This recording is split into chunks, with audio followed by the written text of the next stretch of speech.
What's up, nerds? Welcome back. It's over. It has ended. This is it. We're talking about the end of Infinite Frontier with issue number 6.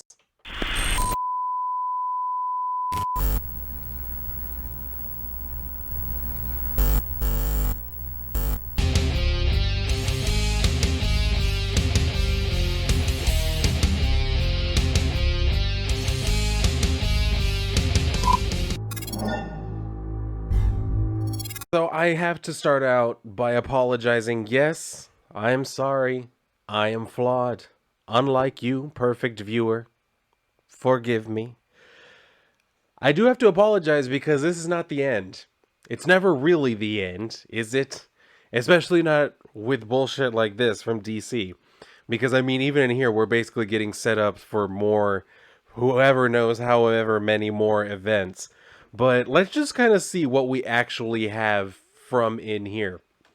So we're starting out, if you remember, Barry has been kind of like brainwashed by Psycho Pirate into believing he has to run. He has to just keep running to save the multiverse. So he's thinking to himself that that's exactly what he's going to do. And then if you remember, we have all of our heroes assembled now on Earth Omega. Darkseid has shown up and it's kind of like revealed his hand that he's basically trying to control everything. So he's here talking and saying, all of creation will kneel to me before the day is done. The quintessence witnessed my rebirth when the multiverse was restored. All my past versions combined into one ultimate version. They hoped to imprison me here, but this also became their end. I killed them so that they could not stop me. For eons, I have sought to control the multiverse with the anti-life equation, but here I found something more powerful. He says, once Flash cracks through our multiverse, I will have access to a door to what is beyond.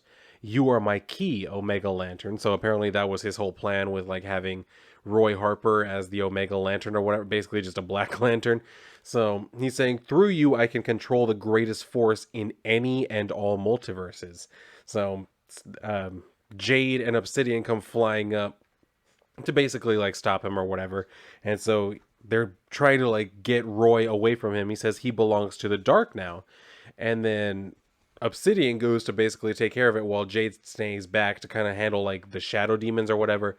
So Obsidian comes up to him and is telling him like, don't worry, I know we don't really know each other, but I'm going to help you. And then he tells them about, I've lived my whole life like in the darkness and everything. I never understood why I was born in the darkness. But he's saying that he now realizes the whole point behind it was so that he could help other people like Roy. So that's where he's able to kind of like talk him down and help him to like depower himself or whatever. So we come from there back over to where we have President Superman, Calvin Ellis, who's fighting against Machine Head. So he's fighting against him, not really going all too well for Superman just right yet. But then he gets distracted by Thomas Wayne Batman. So apparently he has some sort of grudge against him. Well, not specifically against him, but he's saying like, since I can't really take out my anger on, the multiverse or whatever, I'm just going to go ahead and take it all out on you because it's all your fault. So he starts beating the shit out of him. And then at some point, Thomas Wayne, who's like just on the floor, starts mumbling out the names of all the different like Robins and like Batgirls and everything, and Signal, because he also threw Duke in there. So Machine Head asks him, like, what are you rambling about, old man? He says, they are the names of my son's children, and I failed them before. I might not matter, but they do, and I will do everything in my power to protect them. So would you just shut up and put up a real fight already? But before he can actually do that, Superman comes up and, like, punches him in the face and tells him, you should have kept your helmet on and everything. So he takes off from there, flies off to go and rescue Barry from the machine that he's kind of, like, trapped in at the moment. So I'm assuming that's what happens. We don't really get much. Like the action doesn't flow well enough for it to like really translate what's actually happening right at first. But yes, he flies in there, he frees the Flash. Flash comes running out because apparently he's still under the like brainwashing a little bit. He comes running out and like runs directly into the multiverse, I guess. So he takes off into there, and Psycho Pirate's just there, like, oh no, no, no, no. And then we get this like huge splash page. That's basically just it's a mostly white page of him, or I guess like the multiverse cracking open. So that's what we got there. And then we go from there to where now they see all of the chains are like gone and everything. So they're trying to figure out like, okay, well, what exactly does that mean? Does that mean like we can celebrate now? Or is everything okay? And Darkseid is saying, no, we are all doomed now. The ring has gone quiet. Flash is gone. The crack is lost. The Omniverse has been taken from me. And then he turns to Psycho Pirate. He says, "You failed me, Psycho Pirate." But Psycho Pirate says, "It wasn't fair. They cheated. I'm needed in another event." Another event. So he literally just like deuces out and takes off. And then we see Machine Head talking to Darkseid. He says, "Darkseid, let Psycho Pirate run. He's weak, a coward. We can still find the crack in the Omniverse. We can find the Flash and give you the control over the multiverse you seek. This is not over." But Superman tries to like stop him or whatever, but not before he uses his Omega beams on him. And so Superman gets all like pissed off, goes to actually fight against him, or goes to actually like start fighting with him. But Darkseid tells him today's battle is over, or whatever. And then he uses the beams on everybody. And so he didn't kill them. What he actually did was just send everybody back to where they were, or whatever. So that means he sends them back to like the, what did they call this thing? The safe house or something like that, wherever the Justice Incarnate like headquarters is. And so that's what they're putting together. Like, yeah, he sent us back. And then who is it? Mary Batson saying, not just us, everyone, even Injustice Incarnate. And so Aqua Woman is saying, whatever virus Machine Head put into Harbinger is gone. She's back online and in our control. But Thomas Wayne says, why wouldn't Darkseid just kill us? Captain Carrot says, whoa, old bats. Let's not look a gift evil god in the mouth, okay? But President Superman says, Captain Carrot is right. We need to find Flash and the crack in the Omniverse before Darkseid does. Call the rest of Justice Incarnate in. The multiverse needs heroes more than ever. So that's what I'm saying. Like, we're going to see some more of that. Because I think they even said in here, like, they're going to have, what is it, Justice Incarnate? That's going to be like an ongoing series from here. Or maybe it's just going to be a miniseries. I don't know. We'll see. But then we go from there to Cameron Chase, who's hanging out with Roy Harper. And they're just kind of like talking about what's going on and how, I guess, how people are just kind of reacting to the multiverse or whatever. Because we see this little interaction between this group of people, totally believable. Where one is like, the multiverse is so cool. And another one's like, makes everything feel bigger and connected. Or just a confusing mess. But yeah, sure. So we see them talking about like what happened, with Bones and everything. And so we see where Bones is back, he's doing his whole thing with Checkmate and everything. But Cameron is saying like, I'm going to find him and I'll kick his ass once and for all. But then Roy asks, how did Bones talk you into this whole thing? She's like, oh, that. Well, and this is where we see, if you remember from where this like began or whatever, when Bones went to go talk to her and he showed her a video on her phone, or on his phone, I think it was, she's basically saying that he was just showing her like all of these different versions of herself from different universes. And she said, it made me question everything I knew about myself. Which one is the better version of me out there? Which one is the bad version? Extract, because if you remember, Extract is a version of her. But then she says, but then on Earth Omega, I realized, what if there is a great version of Cameron Chase in the multiverse? And it's me. So, all right, girl, you go ahead. And Roy says, you should get that on a motivational poster or something. She says, how about you? Going to find your daughter?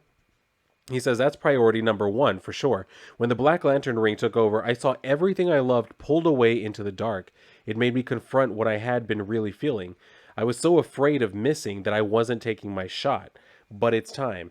Time to get back to living, and that's where we see he's going back to I guess Titans Academy. I don't know if he's going to be like a teacher. I don't really see any point now because as we saw in the like not the last issue, the one before that, they basically like graduated or something. I don't know. So we'll see what happens with that. Maybe. I don't really think I'm going to be picking that one up. So maybe someone can let me in on what happens with that. But we go from there over to Darkseid, who is basically now talking to Extract and telling her like, all right, are you finally ready to like join me? And we see him holding out one of the rings. So he's saying like, because all the heroes of the multiverse will play a role in the coming wars, just as my family will. We have feuded before, but that needs to be left in the past. And then this is where we see him talking to a bunch of other villains as well, like Eclipso. And we can even see Necron down there in front of like the Black Lantern. But then he says, I have brought you all here so you can understand what is at stake. And then he like crushes up the ring. He says, Earth Omega was never a world.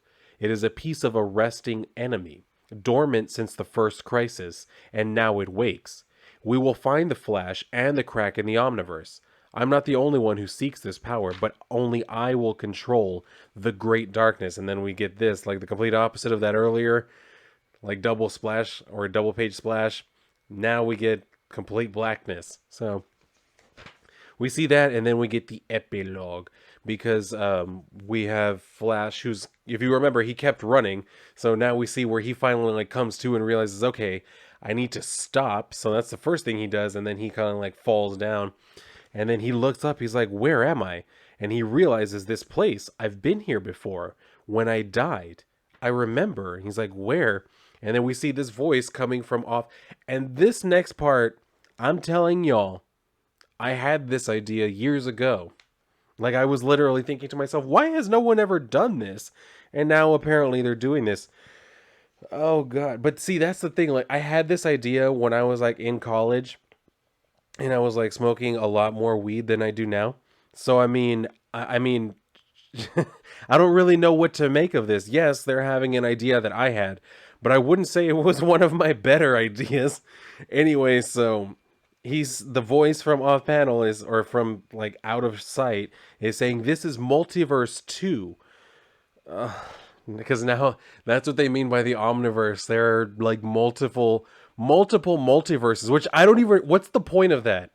What do you get in an omniverse that you didn't get in a multiverse? Like, you already had literally as many, or unless you were going to stick to the whole 52 universes thing. That's what I'm saying. Is it every universe has 52, or every multiverse has 52 universes within the omniverse? Like, what are we doing? Are y'all trying to make this sort of like galaxies and planets and shit? Like, each one is a planet, but that's actually the multiverse. And then within the multiverse, you have like different continents, and then within the continents, you have different. You see what I mean?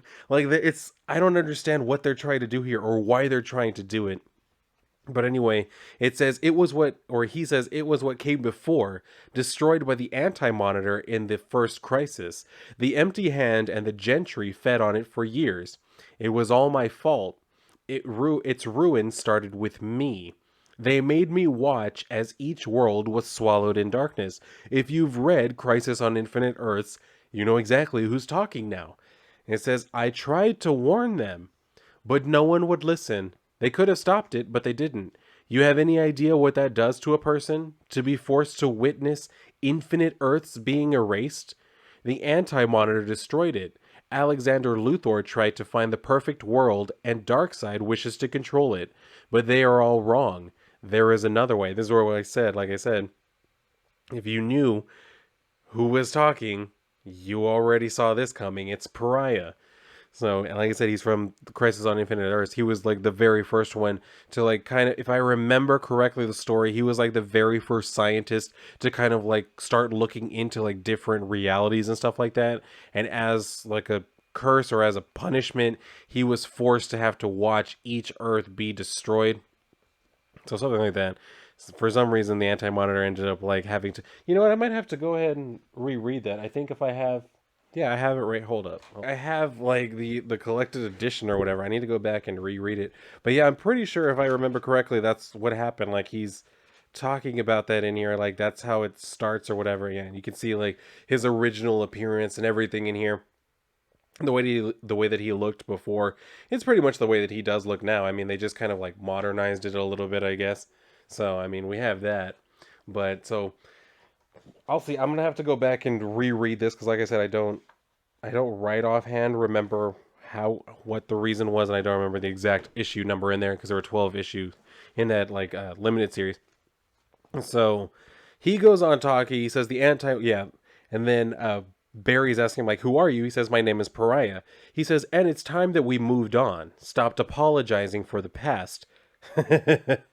Yeah, I agree. It's time we stopped apologizing for the past and let the real multiverse truly live.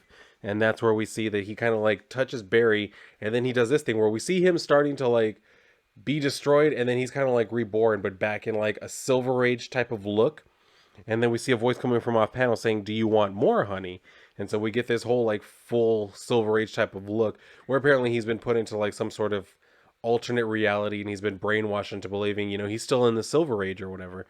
So we get that, and Pariah saying like, "We'll all be happy no matter what," and then we see him like just with the black eyes.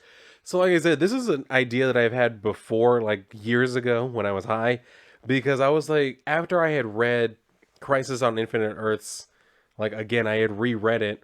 I first read it, God, when I was about to start college, which was a little over 10 years ago now. That was the very first time I read it, and literally Crisis on Infinite Earths, we'll kind of put that aside for now. Crisis on Infinite Earths is actually the reason why I got back into comics. I don't remember what exactly it was, but I think it was like the anniversary. No, it wasn't an anniversary, was it? Yeah, I think it was like the 15-year anniversary of Crisis on Infinite Earths, and I had never heard of it because even though I did like comics growing up, I didn't really have much exposure. Like I said, I think I've mentioned this before. I didn't have a comic book store where I grew up in my hometown, and my parents were not comic book nerds, so they weren't going to go and find one for me. So the most I got for superheroes was like cartoons and stuff, and every once in a while, if I could find a comic, the few times that they would take me to like the half price bookstore, which we do have one in my local area, I did get to look for some comics, but the first ones I discovered were actually Valiant. I actually started out with Valiant comics. So when I was reading this article about Crisis on Infinite Earths, I was like, you know what? I want to read that storyline. And this I do know I have mentioned before in a video that before I started actually reading this, I decided I'm going to go back and start with every Crisis that the DC universe has ever had. And I read all of them.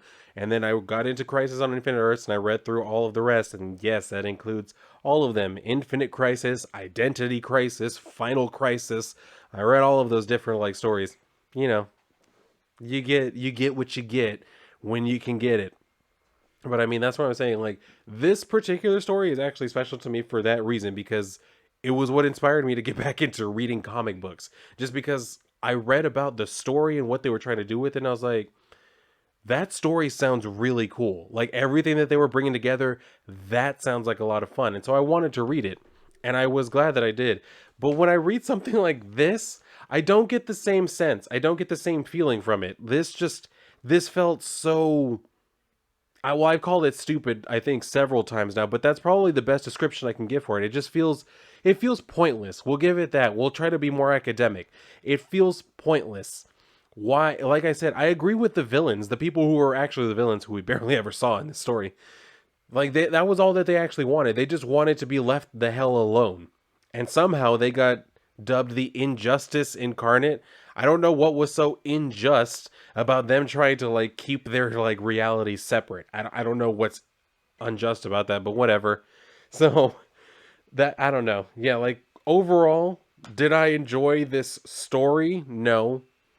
Do I think that this is probably going to be significant in some way down the line? More than likely. Because whenever they do these like big omniverse changing things, I mean, it ends up like rippling into everything else. The only thing is, it's not really to look at where was the boulder dropped in, is to see where do the ripples stop. Because once we can get back to calmer waters, things are okay. But it's always right after they drop the boulder and you see the splash, and there's all this ripple, and I mean everything, there's just the dominoes fall and things just get worse as a result of them. So we're going to see how much of a ripple there is from this in particular. But I don't know. I'm just glad that it's over. 6 of 6. I mean, somehow even that felt too long. But yeah, like I said, at least it's over. At least it's over. But is it really? As I said before, they already set up other stuff in there, like Psycho Pirate being like, I have another event to go to. And then this whole thing, obviously, they set up Pariah as the next, like, big bad. Which, like I said, that was the idea that I had. I wondered, like, ever since we saw him in Crisis on Infinite Earths, like, and a couple more times over the, like, few crises, none are coming directly to mind, but I do remember seeing him at some point. But I always wondered, like, why didn't they ever do anything else with that character? You know what I mean? Especially since he seemed to play such a pivotal role, or at least he seemed to be at least somewhat of a significant figure within that particular crisis. It always kind of like surprised me that they had never tried to do more with the character. And well, I guess they finally beat me to it. I didn't end up like pushing to get into the comic book writing industry yet, but like that's where I'm saying they beat me to it, but at the same time I'm not really offended about that, because now that I see it on page, I'm like, maybe it's just the way that they went about it. I was gonna say maybe it's just a bad idea, but maybe it's just the way that they went about it. Maybe I just don't like the approach. It could very well be that too. I don't right offhand know, but all I can say for sure, did I like this story? No. It was annoying. It was pointless. It seemed like it was just shaking things up just for the sake of shaking things up. And it also just seemed like they wanted a reason to bring back Roy Harper, which I'm not too mad about that. I'm tired of like Roy Harper being like the whipping boy, of just always having all of the like problems put onto him and just being like the shitbag of the hero community. I'm kind of over that. So if we're done with that, fine. I will let this one slide. But if not, then like I said, this is even more pointless than even I had suspected. But I don't know. We'll see. If anybody out there read this, do feel free to let me know what you think about it. What do you think it's going to mean for the greater omniverse, multiverse, whatever? Just let me know your thoughts down in the comments below. And if you enjoyed this video, then definitely like the video. Make sure you are subscribed, and if you would like, go ahead and share out the video. But if you're done here, then go and read a book. Just not that one. Maybe this one, but not this one. And if not, then I will see you on my next video.